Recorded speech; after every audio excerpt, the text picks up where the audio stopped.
this year the Glastonbury running the Love the Farm, Leave No Trace campaign, which is being done through the three charities, and that's encouraging people to reuse as much as possible, to recycle as much as possible. And I'm seeing a lot of evidence of that around the festival site as I wander around for the last couple of days. Much less rubbish being laying around. I'm seeing people using the biodegradable tent pegs that are being given out by the EVISs this year.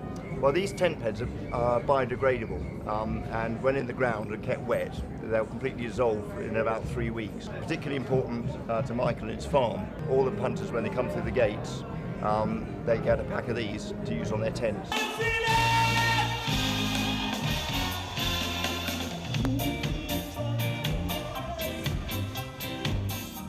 My name's Luke, and I'm handing out bags to the guys who are coming in, recycling and waste bags for everyone else. Across Glastonbury, hopefully, some of the campsites will be a lot cleaner, a lot tidier, and people will actually think about recycling rather than just leaving it lying around the place. No, we're the Green Police, and we're going around telling people not to go for a wee-wee in the bushes and not to drop litter and pick up cigarette butts and stuff like that. Basically just make this whole place nicer.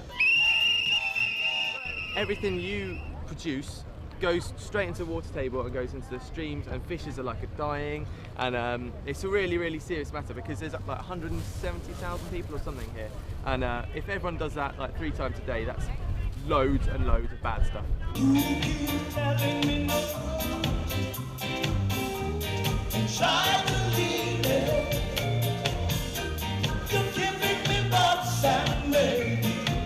Glastonbury for us is the most progressive and the most traditional at the same time. So it's traditional in the sense that there's a great sense of heritage to it. It's been going for many decades, and a lot of the core values around which the Glastonbury Festival was founded are still hold true to this day. It's something that's about more than just coming to see a load of bands in front of some branded banners. It's about the experience, it's about the atmosphere, and it's about how people come away from Glastonbury maybe feeling different than they did before they stepped onto site in the first place.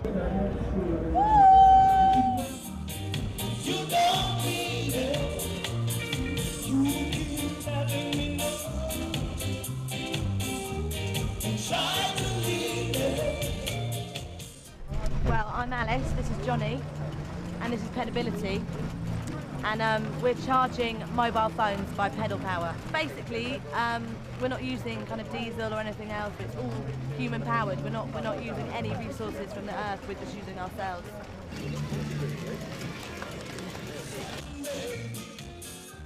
The change of society is going to come from a number of angles. It will come from the politicians, it will come from business, but it will also come from individuals. So I think every single element of society is going to have to change the way it thinks about it, the way it uses resources and treats the environment. Glastonbury's always been an activist festival, and that spirit sort of seems to go for everything. So instead of being like you know, an ordinary rock festival, which is basically just a gig in a field, there's all lots of other different stuff going on. You know, the recycling aspects of it, the water aid, the campaign for nuclear disarmament. These things are sort of underpin the whole what's going on here, and that's a really positive thing to be part of that.